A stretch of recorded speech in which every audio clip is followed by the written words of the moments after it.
నమస్తే డాక్టర్ గారు. నమస్తే అమ్మ. సార్, ఈ మధ్యలో నేను ఎక్కడికి వెళ్ళినా కూడా మా ఫ్రెండ్స్ అందరూ పీసీఓడి వచ్చింది అని చెప్తున్నారు. అసలు దీనికి రీజన్స్ ఏంది, ఎందుకు ఇట్లా అవుతుంది, ఏ తీసుకోవాలి అని కొంచెం చెప్తారా? పీసీఓడి అనేది ఒక గంభీరమైన సమస్య. ఎందుకంటే ఇది ఫిజికల్గా ఒక డిసీజ్ లాగా కనపడకపోయినా మానసికంగా, శారీరకంగా అది చాలా మార్పులు చేస్తుంది.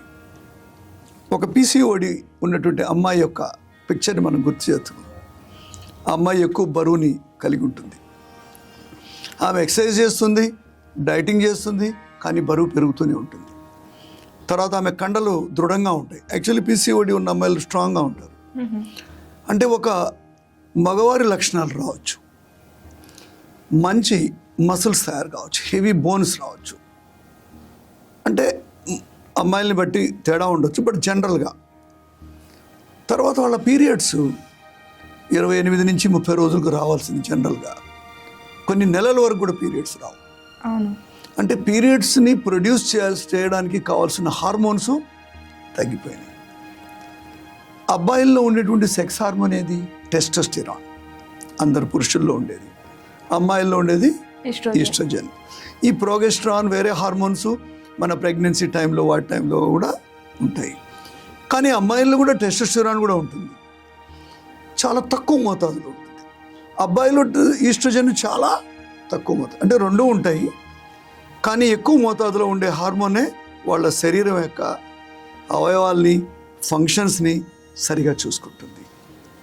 అయితే ఈ పీసీఓడి, పీసీఓఎస్ రెండు ఉన్నాయి. సో ఇది ప్రతి అమ్మాయికి, ఒక అమ్మాయి నుంచి ఇంకో అమ్మాయికి చాలా తేడా ఉంటుంది. అయితే వాటిలో ముఖ్యంగా జరిగేది ఏంటంటే పీరియడ్స్ వాళ్ళ ఋతుక్రమం డిస్టర్బ్ అయిపోతుంది. అసలు వాళ్ళకి తెలియని కూడా తెలియదు. 3 నెలలకు అవుతుందా, 4 నెలలకు అవుతుందా, 6 నెలలకు అవుతుందా. అది ఒక ఎమోషనల్లీ స్ట్రెస్ ఉంది. వేరే అమ్మాయిలకి మాట్లాడుకున్నప్పుడు వీళ్ళకి అనిపిస్తుంది, ఎందులో నాకేమీ కావటం లేదే అని. పీరియడ్స్ రావటం లేదు అంటే పిల్లలు పుట్టడం కూడా కష్టమేమో అనిపిస్తుంది కదా. ఇప్పుడు మన ఎగ్ రిలీజ్ కావడానికి 14th, 15th day after periods release అవుతుంది. That is a period where child birth అవడానికి అవకాశం ఉంటుంది. పీరియడ్స్ రెగ్యులర్ లేనప్పుడు వాళ్ళలో ఫర్టిలిటీ ఉంటుందా లేదంటే క్వశ్చన్ మార్క్ వచ్చేస్తుంది. ఇకపోతే మూడవది, ఇవన్నీ మార్పులు ఎందుకు జరుగుతాయంటే అమ్మాయిల్లో పురుషుల్లో ఉండేటువంటి టెస్టోస్టెరాన్ హార్మోన్ కొంచెం ఎక్కువైపోతుంది. సో అందుకనే పురుష లక్షణాలు, కొంతమందికి హెయిర్ కూడా రావచ్చు, హెర్సిటిజం అంటారు, ఇక్కడిక్కడ రావచ్చు, గడ్డం రావచ్చు. ఇన్ఫ్యాక్ట్ చాలామంది స్పోర్ట్స్ అమ్మాయిలు ఈ టెస్టోస్టెరాన్ ఇంజెక్షన్స్ వేసుకొని వాళ్ళు కూడా హెయిర్ రావడం, షేవింగ్ చేసుకోవడం కూడా చూశాను. ఇది కృత్రిమంగా తయారు చేసింది. అయితే పీసీఓడి రావడానికి దీనికి నిజమైన ఒక డిసీజ్ లేదు. ఒక టీబీ వ్యాధికి ఒక బ్యాక్టీరియా ఉంది, లెప్రసీ వ్యాధికి ఒక బ్యాక్టీరియా ఉంది, కోవిడ్కి ఒక వైరస్ ఉంది. అయితే పీసీఓడికి, పీసీఓఎస్కి ఎటువంటి జబ్బు లేదు. ఇది మన ఫిజియలాజికల్ డిస్టర్బెన్స్. అంటే శరీరంలో ఉండేటువంటి అన్ని ఫంక్షన్స్, అన్ని నియమాలు సక్రమంగా లేనందువల్ల బాడీ గందరగోళం అయిపోతుంది. ఎవరికి అవుతుంది? అమ్మాయిలు టైంకి నిద్రపోకపోతే పీసీఓడి రాస్తుంది. ఎప్పుడు? 8 ఏళ్ల నుంచి 12 ఏళ్ల వయసు వరకు, అంటే ఫార్మేటివ్ ఇయర్స్. అప్పుడే కదా 8 years to 12 years, 13 years is a time where girls endocrinal setup happens. బాడీలో రిజర్వ్స్ పెరుగుతాయి, కిడ్నీస్, లివర్, యూట్రస్, ఓవరీస్, మంచి బ్లడ్ సర్క్యులేటరీ సిస్టమ్ డెవలప్ అవుతుంది. కిడ్నీస్ బాగా డెవలప్ అయ్యి కిడ్నీస్ నుండి ఉండేటువంటి హార్మోన్స్ ప్రొడ్యూస్ చేసే అడ్రినల్ గ్లాండ్స్ కూడా బాగా పెరుగుతాయి. అంటే 8 నుంచి 12 సంవత్సరాలు తల్లిదండ్రులు అమ్మాయిల మీద ధ్యాస పెట్టాలి. ఇది ఫస్ట్ ఇంపార్టెంట్. వీళ్ళు జాబ్ చేస్తున్నారు, అమ్మాయి రోజు రోజుకి లావెక్కుతుంది, ఎవరు పట్టించుకోలేరు. ఏదో ఒక వెయిట్ రిడక్షన్ ప్రోగ్రాంలు వేసేసి, లేదో జిమ్లో జారి గిమిక్కులు చేస్తూ ఉండు, అక్కడ ఇంకా దారి తప్పిపోతుంది. 12-14 years దాటిన తర్వాత ఒక అమ్మాయి ఒక అబ్బాయిలా కనిపిస్తుంది. మేమైతే చూడగానే చెప్పేస్తాం పీసీఓడి ఉండొచ్చు అమ్మాయికి అని. ఎందుకంటే అమ్మాయి యొక్క స్ట్రక్చరు వేరేగా ఉంటుంది. సో ఫస్ట్ కారణము ఆహార నియమాలు పటిష్టంగా లేకపోవడం. మనం తినేటువంటి ప్రోటీన్స్ ఇవన్నీ కూడా మోస్ట్ ఆఫ్ ది హార్మోన్స్కి రూట్ మెటీరియల్. సపోజ్ మీరు నాన్ వెజిటేరియన్గా పుట్టి కంప్లీట్లీ వెజిటేరియన్ అయిపోయి, వేగాన్ అయిపోయి, అయితే మీరు టెస్టోస్టెరాన్, ఈస్ట్రోజన్ ఎట్లా తయారవుతాయి బాడీలో? అవన్నీ కండల్ని గందరగోళం చేసి మొత్తం ఫిజియాలజీ డిస్టర్బ్ అయిపోతుంది. రెండవది, సమయానికి తినని వాళ్ళకి ఏమవుతుంది, థైరాయిడ్ డిస్టర్బెన్స్ అయిపోతుంది. థైరాయిడ్ గ్రంథి అనేది మన బండికి ఇంజన్ స్టార్ట్ చేసినట్లే. అది ఏం చేస్తుంది మనకు, అందుకనే మనం థైరాయిడ్ టాబ్లెట్ ఎప్పుడు వేసుకుంటాం, పొద్దున్నే వేసుకుంటాం. ఎందుకంటే ఇంజన్ పొద్దున్నే స్టార్ట్ చేస్తే బాగా నడిపించవచ్చు సిటీ అంతా. సో అందువల్ల టైమింగ్ ఆఫ్ ఫుడ్ అనేది హార్మోన్స్కి రిలేటెడ్ ఉంది. సో హార్మోనల్ ఇంబ్యాలెన్స్ అవుతాయి.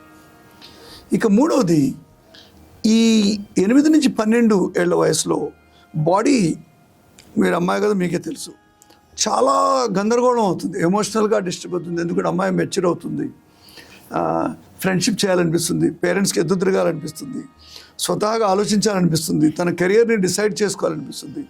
మానసికంగా కూడా, ఎమోషనల్ కూడా చాలా మార్పులు అవుతాయి. ఇప్పుడు మీకు చాలామంది ఫాలోవర్స్ ఉన్నట్లు, అది తక్కువ ఏజ్లోనే ఆ మోటివేషన్ ఉంటేనే మీరు ఫాలోవర్స్ తెచ్చుకోగలిగారు. అంటే అది ఒక ఇంటర్నల్ డ్రైవ్, మంచిదే అది. కానీ ఈ నేపథ్యంలో వాళ్ళు ఏం చేస్తారు, ఎక్సర్సైజ్ చేయరు, పొద్దున్న లేవరు, దరిద్రం, నిద్రపోరు, ఇంకా దరిద్రం. మరి వీటికి హార్మోన్లు ఎట్లా తట్టుకుంటాయి? నిద్రాహారాలు లేని మనిషికి పీసీఓడి తప్పదు. సో మై డియర్ పేరెంట్స్, తల్లిదండ్రులారా, మీకు అమ్మాయిలు ఉంటే చిన్నప్పుడే వాళ్ళని జాగ్రత్తగా చూసుకోవాలి. ఒక బిహేవియర్ కానీ, ఒక ఆహార నియమాలు కానీ, తొందరగా నిద్రపోయి పొద్దున్న లేవడం కానీ, ఇవన్నీ చిన్నప్పుడు మనం, ముఖ్యంగా తల్లులు చేసే పొరపాటు ఏం తెలుసా, చిన్నప్పుడు పిల్లలు చూసి నేర్చుకుంటారా, విని నేర్చుకుంటారా? చూసి నేర్చుకుంటారు. కానీ ఎంతమంది మదర్స్ పిల్లలతో కూర్చొని టిఫిన్ తింటున్నారు, వాళ్ళకి నోట్లో నొక్కి స్కూల్కి పంపిస్తున్నారే కానీ, అంటే పిల్లోడు ఏమనుకుంటున్నాడు, ఓహో స్కూల్కి పోవడానికి టిఫిన్ తినాలా, అంతేగాని జీవితాన్ని గురించి కాదు, పీసీఓడి రాకుండా ఉండడానికి కాదు. కాబట్టి తల్లులందరూ కూడా చేసే తప్పు ఏంటంటే, పొద్దున్నే వాళ్ళతో ఒక ఇడ్లీ తినిపించినప్పుడు మనం కూడా ఒక ఇడ్లీ తినాలి. ఇన్ఫ్యాక్ట్ చిన్న చిన్న బేబీస్ నుంచి వాళ్ళకి సొంతగా తినడానికి అలవాటు చేయాలి. వేరే దేశాలు ఎవరు పెట్టరు, తల్లులు అన్ని ప్లేట్లు పెట్టేస్తారు, వాడు మూతికి మూసుకొని అట్లా పూసుకొని గందరగోళం చేసుకొని తింటారు పిల్లలు. పేషెన్స్ తోటి వాళ్ళకి తినిపించాలి. సో తల్లులు టైంకి పిల్లలతో తినడం మొదలుపెట్టి, ముఖ్యంగా పొద్దున్నే బ్రేక్ఫాస్ట్ చేయడం అనేది, టిఫిన్ తినడం అనేది చాలా ముఖ్యమైనది. ఎందుకంటే ఫస్ట్ గేర్ వేస్తేనే కదా కారు నడుస్తుంది. దీనివల్ల ఆహార నియమాలు పట్టిస్తుంది. తర్వాత నాలుగోది, ఏదైనా ప్రాబ్లమ్స్ ఉంటే చాలా తొందరగా అడ్రస్ చేయాలి. ఇప్పుడు జనరలీ మన సౌత్ ఇండియాలో మినార్కల్ ఏజ్ ఎప్పుడు అవుతారు పుష్పవతులు, 12 years, 13 years, 14 years వరకు కూడా అవుతారు. కానీ కొంతమంది 10 years, 11 years కూడా అవుతారు. అర్లీ మినార్కల్ ఏజ్ అంటే చెట్టు తొందరగా పూలు పోయడం, కాయలు కావడుతుంది. అంటే దాన్ని మనం చాలా జాగ్రత్తగా చూడాలి. అర్లీ మినార్కల్ ఏజ్లో ఉండే ఆడపిల్లలకి కూడా పీసీఓడి వచ్చే అవకాశం ఉంది. ఎందుకంటే వాళ్ళ హార్మోన్ రెగ్యులేషను, రీసైక్లింగ్ చాలా అర్లీగా అయిపోయింది. వాళ్ళకి మంచి ఆరోగ్యం ఉండాలి. యాక్చువల్లీ ఆరోగ్యమే foundation for PCOD, your general health. So వీళ్ళకి రెగ్యులర్గా చెక్ చేయాలి. ముఖ్యంగా 12 to 14 years అమ్మాయిలకి ఎప్పుడన్నా ఒకసారి అల్ట్రాసౌండ్ చేయాలి. మనం ఎప్పుడు చేస్తాం తెలుసా అల్ట్రాసౌండ్, ఆ అమ్మాయికి ఏదైనా డిసీజ్ వస్తే, ప్రాబ్లం అయితే. కానీ ప్రతి హెల్దీ అమ్మాయికి ఒక్కసారి అల్ట్రాసౌండ్ చేస్తే చాలా అర్లీ స్టేజ్లోనే అండాలు ఎక్కువగా ఉన్నాయా, పాలీసిస్టిక్ అంటే సిస్ట్లు ఎక్కువ అవుతున్నాయి, ఒక అండం బదులు ఎక్కువ అండాలు తయారయ్యే అవకాశం కనిపిస్తుంది. అంటే హార్మోన్స్ యొక్క ఎఫెక్ట్ ఎక్కువ అవుతుంది. సో దీన్ని డాక్టర్లు గుర్తిస్తే దీనికి మందులు ఉన్నాయి. వాటిని మనం బాగా క్యూర్ చేసి అమ్మాయిని మళ్ళీ తిరిగి మంచి షేప్కి తేవచ్చు. సో అర్లీ స్క్రీనింగ్ కూడా చేయాలి. తో తల్లులు ఆడపిల్లలతోటి మంచి క్లోజ్గా ఉండాలి. కూతురు ప్రతి విషయాన్ని తల్లితో షేర్ చేసుకోగలగాలి. నువ్వు ఆ పిల్లలతో కూర్చొనేలేవు, నీకు టైమే లేదు, ఎట్లా షేర్ చేసుకుంటుంది? ఎవరితో షేర్ చేస్తుంది? ఒక అమ్మాయి పీరియడ్స్ గురించి, తన ఋతుక్రమం గురించి ఫాదర్ కూడా చెప్పలేదు, బ్రదర్కి చెప్పలేదు. ఏదో ఫ్రెండ్స్ అమ్మాయిలకి చెప్పాలి, అమ్మకి చెప్పాలి. సో అమ్మ ఫ్రెండ్గా ఉంటే సగం ప్రాబ్లంలు సాల్వ్ అవుతాయి పీసీఓడికి. ఇన్ఫ్యాక్ట్ పీసీఓడి అక్కడ కాదు, అన్నిటికీ కూడా కదా. ఇకపోతే ఈ ఎక్సర్సైజ్ అనేది ఏం చేస్తుంది, టెస్టోస్టెరాన్ని రెగ్యులేట్ చేస్తుంది. అమ్మాయిలందరూ చక్కగా ప్రతిరోజు 1 గంట సేపు వ్యాయామం చేయాలి. వ్యాయామం అని నేను ఇప్పుడు ఎందుకు చెప్తున్నాను, పాత రోజుల్లో వ్యాయామం అని చెప్పేవాడు కదా, ఇంటి పని చేయాలని చెప్పేవాడు. ఇప్పుడు ఇంటి పనులు తగ్గిపోయాయి కదా. మీరు షాప్కి వెళ్ళి చీరలు ఎప్పుడు కొన్నారు? చాలా తక్కువ రేరు. నేను కూడా కొనలే. ప్యాంట్ షర్ట్ కూడా ఆర్డర్ చేస్తున్నాం, అన్నం కూడా ఆర్డర్ చేస్తున్నాం. కొన్ని రోజులకు మన ఇట్లనే కుర్చీలో కూర్చొని అట్లనే ఉండిపోతాము. అన్ని బట్టలు నొక్కుతుంటే అన్నీ వస్తుంటే దాంట్లో చచ్చిపోతాం. నడిస్తే బండి, నడవకపోతే బండలాగా అయిపోతుంది మన శరీరం. సో అమ్మాయిలు ఏం చేయాలి? షాపింగ్ చేయాలి, మాల్స్కి వెళ్ళాలి తప్పకుండా. ఆడపోయి తినకూడదు పిచ్చి పిచ్చివి. ఒక మాల్లో 3 గంటలు తిరుగుతారు, ఎందుకంటే అమ్మాయిలు తొందరగా కొనుక్కోలేరు కదా. మ్యూజియంస్కి వెళ్ళాలి, జూస్కి వెళ్ళాలి, ఫంక్షన్స్కి వెళ్ళాలి. అంటే తల్లిదండ్రులు ఏం చేయాలి? పిల్లల్ని బయటకి ఎక్స్పోజ్ చేయాలి, ఎక్కువగా కదలిక ఉండే యాక్టివిటీస్ని కూడా పెంచాలి. అందరూ జిమ్కి వెళ్ళి ఎక్సర్సైజ్ చేయాలంటే జిమ్కి పోయిన వాళ్ళు చాలా రోజులు కంటిన్యూ చేయరు, మానేస్తారు, బోర్ అయిపోద్ది. ఎందుకంటే అది కూడా క్లోజ్ రూమ్ స్టూడియో లాంటిది కదా, అది కూడా జిమ్ స్టూడియోది. అందుకు జిమ్కి వెళ్ళడం అనేది ఒక్కటే కాదు ఎక్సర్సైజ్ ప్రోగ్రామ్, ఆర్ యోగా చేయడం ఒకటే కాదు ఎక్సర్సైజ్ ప్రోగ్రామ్. మనిషికి యాక్టివిటీ కావాలి. సో పిల్లలకి హాబీస్ నేర్పించాలి, డాన్సింగ్, ట్రెక్కింగ్, ఫోటోగ్రఫీ. ఇప్పుడు నేను ఒక బర్డ్ ఫోటోగ్రాఫర్ని. ఒక పిట్ట కనిపించిందని మేము 2 గంటలు దాని వెనక తిరుగుతుండే పిచ్చోళ్ళు అయిపోయి తిండి ఎండ అన్నీ మర్చిపోతాం. But your body is so active. So ముఖ్యంగా ఆడపిల్లలకి మంచి హాబీస్ నేర్పించాలి. డాన్స్ అనేది చాలా బ్యూటిఫుల్ యాక్టివిటీ. అది బాలీవుడ్ డాన్స్ కావచ్చు, క్యాజువల్ డాన్స్ కావచ్చు, క్లాసికల్ డాన్స్ కావచ్చు. ఇంట్లో ఫాదర్ మదర్ కూడా అప్పుడప్పుడు డాన్స్ చేస్తే పిల్లలు కూడా డాన్స్ చేస్తారు. ఎప్పుడు కొట్లాడుతూ ఉంటే డాన్స్ ఎక్కడ వద్ది? సో ఇంట్లో ఎన్వైరన్మెంట్ అనేది, ఎందుకంటే బేసికలీ హార్మోన్స్ ఎవరి కంట్రోల్లో ఉంటాయి? బ్రెయిన్, మెదడు కంట్రోల్. మెదడు ఎవరి కంట్రోల్ ఉంటుంది? మనసు కంట్రోల్ ఉంటుంది. గుండె కాదు, మనసు. మన ఆలోచన విధానం అంతా మన మనసు మీద డిపెండ్ అవుతుంది. మంచి ఆలోచన, చెడు ఆలోచన. కాబట్టి మన ఆలోచనలు బాగా కావాలంటే మంచి డిసిప్లిన్ కావాలి ఇంట్లో. ఆ డిసిప్లిన్ ఎప్పుడు మొదలవుతుంది? మార్నింగ్ రిచువల్తో మొదలవుతుంది. అసలు పీసీఓడికి కారణం, ఇన్ఫ్యాక్ట్ పీసీఓడి ఉన్న చాలామంది అమ్మాయిలకి పొద్దున్న లేసే హ్యాబిటే లేదు. చూడండి, ఎందుకంటే మీ ఫ్యాక్టరీ అవర్స్ 12 గంటలు, దాన్ని మీరు ఫ్యాక్టరీకి పోవడమే లేట్ పోతున్నారు. అంటే యాక్టివిటీ టైం తక్కువైపోయింది, ఇన్యాక్టివిటీ టైం ఎక్కువైపోయింది. 24 గంటల్లో 12 గంటలు యాక్టివ్, 12 గంటలు ఇన్యాక్టివ్.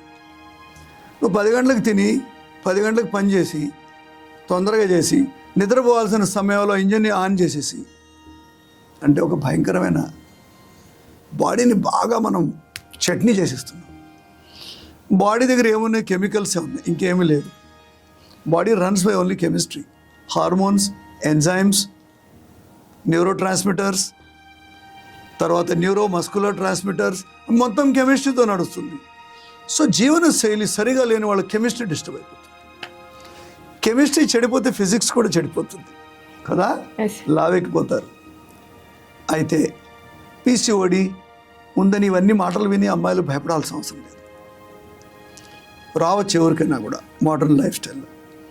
మీకు 5 పాయింట్స్ చెప్తాను. రోజుకు 60 మినిట్స్ స్లో వాక్ చేయండి. లేదు మీకు స్విమ్మింగ్ పూల్ ఇష్టమా? స్విమ్మింగ్ పూల్లో వాక్ చేయండి. స్విమ్మింగ్ చేయొద్దు, స్విమ్మింగ్ వల్ల మీకు ఏం పెద్ద ఎనర్జీ రాదు. స్విమ్మింగ్ పూల్లో నడవండి. టైంకి నిద్రపోండి, ఏదో ఒక టైం. సరే మీరు లేట్గా పని చేస్తారు, 10 గంటలకు నిద్రపోవాలంటే ఎవ్రీడే 10 గంటలకు నిద్రపోతే బాడీ కూడా దానికి అడాప్ట్ అయిపోతుంది. తర్వాత ఫోన్ తప్పకుండా చూడాలి, కాకపోతే దాని సమయాన్ని కొంచెం. ఎందుకంటే ముందు రోజుల్లో లేడీస్ ఎందుకు సన్నగా ఉండేవాళ్ళు? ఫోన్ లేదు, టీవీ లేదు, మిక్సీ లేదు, వాషింగ్ మెషిన్ లేదు. పాపం కష్టమైనా కూడా రోజంతా ఫిజికల్గా వాళ్ళు యాక్టివ్గా ఉండేది. ఇప్పుడు అవన్నీ కట్ అయిపోయి ఆమెను మళ్ళీ నువ్వు చేయండి ఎక్కడ చేస్తుంది? ఫోనే చూస్తుంది. చాలామంది ఇంట్లో ప్రాబ్లమ్స్ తగ్గిపోయినాయి ఫోన్ వచ్చిన తర్వాత. సోషల్ మీడియా, హస్బెండ్తో కొట్లాట తగ్గిపోయింది. ఎందుకంటే they are busy, he's busy. At least ఒక విధంగా బెనిఫిట్ అయింది. బట్ అల్టిమేట్లీ ఒక కారు నడిస్తేనే అది బాగా పనిచేస్తుంది. సో కాబట్టి మీ ఇంట్లో డిసిప్లిన్, పీసీఓడిని ప్రివెంట్ ఉండి కూడా మీకు ప్రాబ్లం ఉంది. ఫస్ట్ ఇస్ యాక్టివిటీ చేయాలి. రెండవది ఆహార నియమాలు మనం చెప్తూనే ఉన్నాం ప్రతి వీడియోలో. మీరు తినాల్సిందే 8 o'clock, 1 o'clock, 8 o'clock. Shift system ఉంటే దానికి అడ్వైస్ తీసుకోండి. మీరు దాన్ని అనుగుణంగా మీ డ్యూటీకి అనుగుణంగా తినండి. కానీ earlier is the better one. Third is the చిన్న డిస్టర్బెన్స్ అయిన మెన్స్ట్రువల్ సైకిల్లో వెంటనే మీ లేడీ డాక్టర్కు, ఫస్ట్ మీ మదర్కి చెప్పాలి, తర్వాత ఆమె డాక్టర్ దగ్గర తీసుకెళ్ళాలి. Don't neglect early stages. సిగ్గుపడి చెప్పకపోవడం అనేది తప్పు. మీ శరీరంలో ఏం మార్పులు ఉన్నా కూడా వెంటనే మదర్ తోటి షేర్ చేయాలి. అమ్మాయిలు మదర్స్ కూడా ఎప్పుడు అమ్మాయిల్ని అబ్జర్వ్ చేయాలి, వాళ్ళు ఏం చెప్తారో వినాలి. తర్వాత అల్ట్రాసౌండ్ చేసుకోవాలి, కావాలంటే డాక్టర్ ఆధ్వర్యంలో హార్మోన్స్ చెక్ చేసుకోవాలి. తర్వాత అవసరమైతే మందులు డాక్టర్ స్టార్ట్ చేస్తే మీరు డాక్టర్ని కంటిన్యూగా మీట్ అయ్యి మీ శరీరంలో మార్పులు వచ్చే వరకు ఫాలో చేయాలి. ఇండియాలో ఏంటంటే ఎగ్గొట్టడం బాగా అలవాటు, ఒక నెల తీసుకుంటారు, కొంచెం బాగుండగానే మానేస్తారు. అంటే we believe in a break down management, no preventive management. PCOD PCOS దాన్ని మీరు సరిగ్గా అర్థం చేసుకోకపోతే వెరీ సీరియస్ డిసార్డర్. ఎందుకంటే ఒక మనిషి యొక్క ఆలోచన విధానం, మనసు, సైకలాజికల్ సెటప్ ఇవన్నీ కూడా మారిపోతాయి.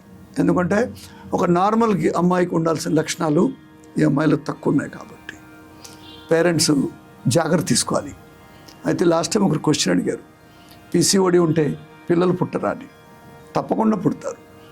అంటే పీరియడ్స్ వస్తాయి కదా, వచ్చినప్పుడు ఓవ్యులేషన్ అవుతుంది కదా, అండకోసం అండం రిలీజ్ అవుతుంది కదా, తప్పకుండా పుడతారు. చాలామంది పీసీఓడి ఉన్నవాళ్ళు పిల్లలు ఉన్నవాళ్ళు ఉన్నారు. కాకపోతే వాళ్ళ బాడీలో ప్రాబ్లమ్స్ ఇవన్నీ కూడా వస్తాయి, అందువల్లే మనం వాళ్ళని ట్రీట్ చేయాలి. ఇకపోతే పీసీఓడి ఉంటే పెళ్లి చేసుకోకూడదా, అది కూడా తప్పు. తప్పకుండా చేసుకోవాలి. ఇన్ఫ్యాక్ట్ పెళ్లి తర్వాత కూడా కొంచెం హార్మోన్స్ బెటర్ అవుతాయి. ఎందుకంటే అమ్మాయి అబ్బాయి కలిసి తిరగడం, ఎమోషనల్ అంటే బాగుంటే వాళ్ళు ఎమోషనల్గా కొంచెం హ్యాపీనెస్ ఉంటుంది, సోషల్ స్టేటస్ వస్తుంది. ఇవన్నీ కూడా మనసుని, మైండ్ని మారుస్తాయి. సో హార్మోన్స్ అనేది మన మైండ్ తోటి రిలేట్ ఉంది. సో ఈ మ్యాటర్కి వస్తే చాలా మంది లావు ఉన్న అమ్మాయిలను పెళ్లి చేసుకోవట్లేదు, ఎందుకంటే వాళ్ళకి పీసీఓడి ఉందేమో, లేకపోతే పిల్లలు కారు అని చెప్పేసి. సో దీనికి మీరేం చెప్తారు? తప్పకుండా ఇది ఒక సోషల్ ప్రాబ్లం అయింది. నేను కూడా మా కొడుకు చెప్పాను, అరే పెళ్లి చేసుకోవాలంటే నడుము పెద్దగా ఉంటే చేసుకోవద్దని చెప్పాను కొత్తల్లో. అంటే చేసుకోవద్దని చెప్పడం తప్పు, కానీ దీన్ని అనుకున్న కారణం చాలా, ఎవరైతే అమ్మాయిలు పొట్టలావుందో, నడుము చుట్టుకొలత ఎక్కువ ఉందో, వాళ్ళ అమ్మాయిలందరూ పెళ్లి గురించి బాధపడడం కన్నా వాళ్ళ జీవితం గురించి బాధపడాలి. మీరు శరీర బరువు తగ్గకపోయినా పర్వాలే, 1 ఇంచ్ మీ నడుము తగ్గింది అంటే మీ హెల్త్ 1 కిలోమీటర్ దగ్గరకు వచ్చినట్టు.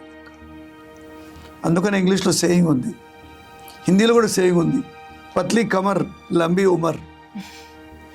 అంటే నడుము చుట్టుకొలత తగ్గే కొద్దీ మీ బరువు 100 కిలోలు ఉండొచ్చు, నడుము చుట్టుకొలత తగ్గే కొద్దీ మీరు ఆరోగ్యానికి దగ్గర అవుతారు. ఐడియల్ ఎంత ఉంటుంది సార్? మన హిప్కి, వేస్ట్కి, మన హిప్ కంటే తక్కువ ఉండాలి, ఎక్కువ ఉండాలా? నడుము సన్నగా ఉండాలి కదా, హిప్ వెడల్పు. అందుకనే వేస్ట్ టు హిప్ రేషియో అనే ఒక మెజర్మెంట్ ఉంది.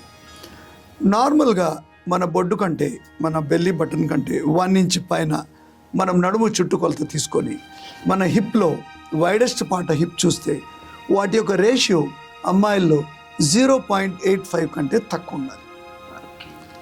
సపోజ్ వాటి రేషియో 1 అంటే ఏమని అర్థం, 2 సమానం అని అర్థం, అంటే ఒక బ్యారల్ సైజ్. సో నడుము మన హిప్ కంటే తక్కువ ఉండడం అనేది వెరీ సింపుల్ గైడ్ లైన్. మీరు ఒక టేప్ తీసుకొని 2 నెలలకు ఒకసారి మీ నడుము చుట్టుకొలతని, మీ హిప్ చుట్టుకొలతని కొలుచుకోండి. మీరు ఇంటర్నెట్లో కొట్టండి waste to hip ratio, WHR. దాంట్లో మీరు 2 వాల్యూస్ ఎంటర్ చేస్తే మీకు తెలుస్తుంది. అది ఇంప్రూవ్ అయ్యే కొద్దీ మీ ఆరోగ్యము, పీసీఓడి, హెల్త్, థైరాయిడ్ అన్నీ ఇంప్రూవ్ అవుతాయి. సపోజ్ ఒక అమ్మాయి లావుగా ఉంది, పెళ్లి కావటం లేదు, అయితే అమ్మాయి ఏం చేయాలా? పోయి డైరెక్ట్ జిమ్లో చేరకూడదు, డైటింగ్ ప్రోగ్రాంలు చేయకూడదు, తర్వాత టెన్షన్ పడి సైకాలజీకి పోకూడదు. తల్లిదండ్రులు అమ్మాయి కూర్చొని మాట్లాడాలి. తన నియమాలన్నీ ఫస్ట్, అంటే బాడీకి మనం ఏం చెప్పాలి, నేను సరిగ్గా డిసిప్లిన్గా ఉన్నాను, నువ్వు ఫ్యాటు శరీరంలో చేకూర్చాల్సిన అవసరం లేదు. మనం డబ్బులు ఎప్పుడు దాచిపెట్టుకుంటాం? జీతం టైంకి రానప్పుడు, జీతం తగ్గిపోయినప్పుడు. బాడీ కూడా అదే చేస్తుంది. మీరు సమయానుకూలంగా ఆహారం ఇవ్వటం లేదు, సమయానుకూలంగా యాక్టివిటీ లేదు, దానికి కావాల్సిన క్రమశిక్షణ ఇవ్వకపోతే బాడీ ఏం చేస్తుంది? అందుకనే హార్మోన్స్ అన్ని డిస్టర్బ్ అవుతాయి. పీసీఓడిని ఒక మెడికల్ సైడ్లో నేను చెప్పలేదు, ఒక సోషల్ యాంగిల్లో చెప్పాను. దీని గురించి బాధపడాల్సిన అవసరం లేదు, దీన్ని మనం కంట్రోల్ చేయొచ్చు.